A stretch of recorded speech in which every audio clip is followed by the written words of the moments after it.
Welcome back. We are continuing our first alert weather coverage as an atmospheric river causes flooding across western Washington. This is a photo showing the flooding in Easton from the Yakima River. That's on the east side of Snoqualmie Pass.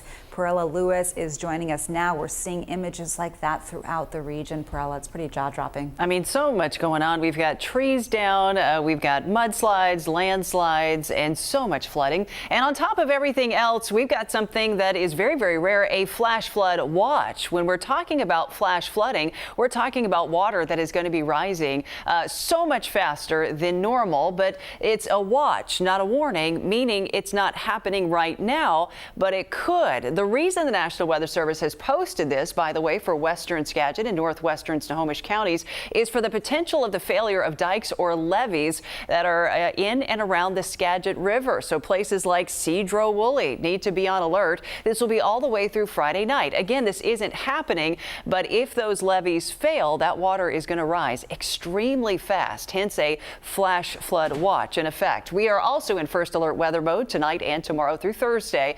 Urban flooding, absolutely. We're already seeing a lot of water covered roadways as we've been showing you all night long. And of course, historic flooding is taking place in our rivers. Nothing tonight, but they are expected to be historic or break those records starting tomorrow. At last check, about 30 rivers have reached flood warnings. 10 are forecasted to have major flooding or significant flooding, and at least 6 could be in the record books now and forever. So as we kind of take a look in the purple here or the pink, depending on the color of your screen, this is the major flooding that we are expecting. Skagit River near Vernon, Skagit near Concrete. We've got the Stillaguamish, and then if you're in the red, you've got moderate flooding expected. Again, a lot of this is going to be tomorrow, and a couple will be on Friday. Here's a few more for you. So many rivers to cover. Skycomish near Gold Bar has seen significant flooding already. The Tolt near Carnation will, and even Issaquah Creek. So if you live near those rivers, you already know to stay alert and prepare. We've got more rainfall coming. We've had about 1.5 inches, a little bit more than that in Seattle over the past 24 hours. Everett has picked up on a lot.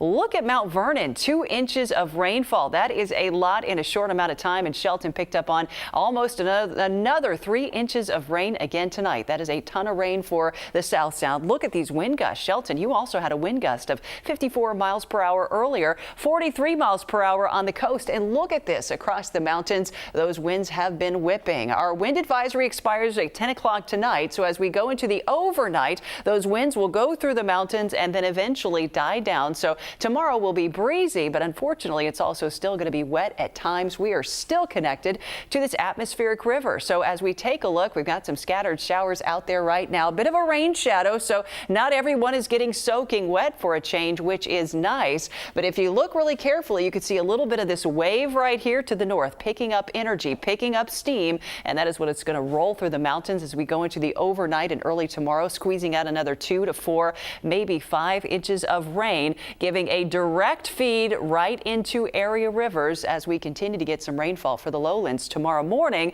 Tomorrow afternoon, there'll be a little bit of a break, and then we get a bit more rainfall. This is going to be light rain. It will not be as long-lived, but unfortunately, it will be more rain as we go into Friday. Does look dry. Saturday looks dry for the most part. Saturday night into Sunday, a couple weak systems come through, but then widespread rain again on Monday. So here we go. Another 1/2 inch to inch of rainfall across Puget Sound tonight and tomorrow. First alert weather days through tomorrow. At least we may need to extend that through Friday. We already know some rivers will be flooding, but we'll see how many and how much. We'll let you know.